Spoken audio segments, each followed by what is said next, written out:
विचलित ना हो महाराज, वो अवश्य आएंगे। बुद्ध के पावन हाथों से यदि ये विधि होगी तो धन्य हो जाएंगे हम। महाराज, बुद्ध आ गए।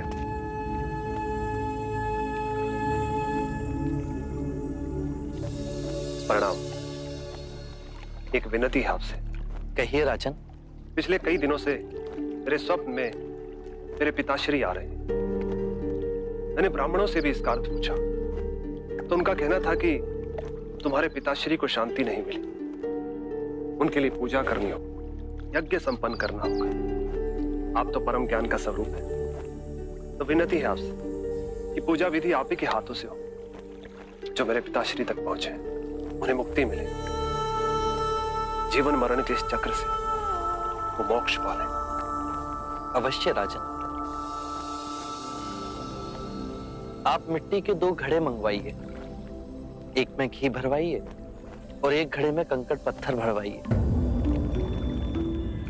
और उन दोनों घड़ों के मुंह कपड़े से बंधवा दीजिए और उन्हें लेकर नदी के तट पर आइए। मैं वहीं आपकी प्रतीक्षा करूंगा।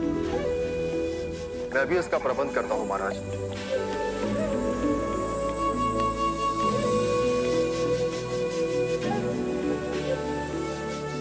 महाराज, अब आप इन दोनों घड़ों को पानी में डाल दीजिए।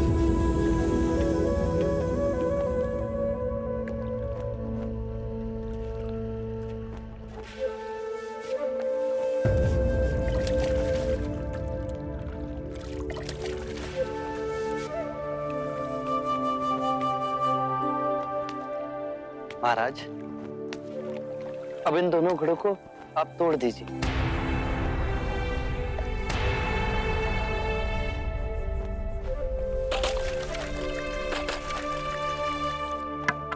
महाराज, अब आप ध्यान से देखिए कि ऊपर उठ पानी पर तैरने लगा। अब बताइए, मेरे या किसी और के पूजा पाठ करने से क्या यह घी नीचे बैठ सकता है? असंभव। ये तो घी का स्वभाव ही नहीं। सत्य कहा आप। उसी प्रकार किसी भी पूजा पाठ, विधि विधान, कर्म कांड के द्वारा पानी के अंदर डूबे हुए कंकड़ पत्थर क्या ऊपर आ तैर सकते हैं? नहीं बुद्ध, ये तो प्रकृति के नियम के विरुद्ध है। तो हम प्रकृति से भिन्न कैसे हुए? हम भी तो प्रकृति का ही रूप है।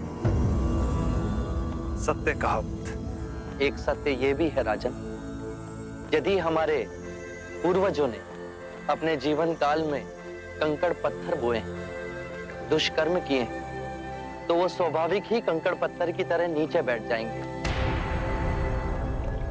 और यदि उन्होंने अपने जीवन काल में सत्कर्म किए हैं, तो स्वाभाविक ही घी की तरह ऊपर आ तैरने लगेंगे।